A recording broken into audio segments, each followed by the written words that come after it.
শনিবার বিকেল থেকে শুরু হলো সিপিআইএম রাজ্য কমিটির দুদিনের বৈঠক। মেলার মাঠ স্থিত সিপিআইএম রাজ্য সদর কার্যালয়ে শুরু হয়েছে এই বৈঠক। বৈঠকে লোকসভা নির্বাচনের রণকৌশলের পাশাপাশি হারানো জমি পুনরুদ্ধারেও রণনীতি তৈরি করা হয়েছে বলে মেলার মাঠ সূত্রের খবর।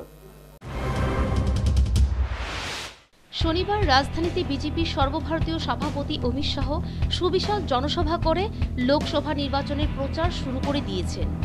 সভা থেকে ৩ রাজ্যের 2টি আসন প্রধানমন্ত্রীকে উপহার দেওয়ার কথা ঘোষণা দিয়েছেন। একদিকে যখন বিজেপি অমিত শাহকে এনে লোকসভা নির্বাচনের প্রচার শুরু করে দিয়েছেন, ঠিক তখনই রাজ্য সিপিআইএমও আসন্ন লোকসভা নির্বাচনের রণকৌশল ঠিক করতে তৎপর হয়ে পড়েছে। শনিবার বিকেল থেকে শুরু হয়েছে সিপিআইএম রাজ্য কমিটির দুদিনের বৈঠক। বৈঠকে সিপিআইএম রাজ্য কমিটির প্রায় সব সদস্য অংশগ্রহণ করেছেন। দলের পলিটব্যুরো সদস্য মানিক সরকার, রাজ্য সম্পাদক গৌতম দাস, কেন্দ্রীয় কমিটির সদস্য বিজন ধর, বাদল চৌধুরী, রমা দাস, জিতেন্দ্র চৌধুরী প্রমুখ সদস্যরাও উপস্থিত ছিলেন।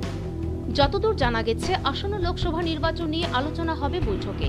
তাছাড়া আলোচনা হবে রাজ্যের বর্তমান রাজনৈতিক পরিস্থিতি নিয়ে।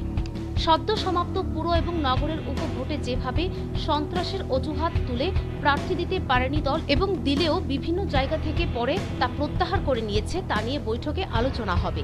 এই পরিস্থিতি থাকলে আসন্ন লোকসভা নির্বাচনেও খুব একটা যে সুবিধা করতে পারবে না সিপিআইএম, তা ভালো করে জানে সিপিআইএম নেতৃত্ব। সেসব ব্যাপার নিয়ে দুদিনের বৈঠকে আলোচনা হবে বলে সিপিআইএম সূত্রে খবর। অপরদিকে বিধানসভা ভোটে বামফ্রন্টের শোচনীয় পরাজয়ের পর বিরোধী দল হিসেবে শক্তিশালী হয়ে উঠেছে কংগ্রেস, যার প্রমাণ ইতিমধ্যে পঞ্চায়েতের উপনির্বাচন ও সম্প্রতি পুরসভা, নগর পঞ্চায়েতের ফলাফলে স্পষ্ট হয়ে গেছে। বেশিরভাগ আসনে দ্বিতীয় স্থানে বামেদের সরিয়ে উঠে এসেছে কংগ্রেস। ভোটের পর বামেদের পতন ও কংগ্রেসের উত্থান, এই বিষয়টি রাজ্য কমিটির বৈঠকে স্থান পাবে বলে দলীয় সূত্র মারফত জানা গেছে। এমনকি কেন বামেরা বিজেপির বিরুদ্ধে ঐক্যবদ্ধ আন্দোলন গড়ে তুলতে পারছে না, সেই বিষয় নিয়েও বৈঠকে ঝড় উঠতে পারে বলে মনে করা হচ্ছে।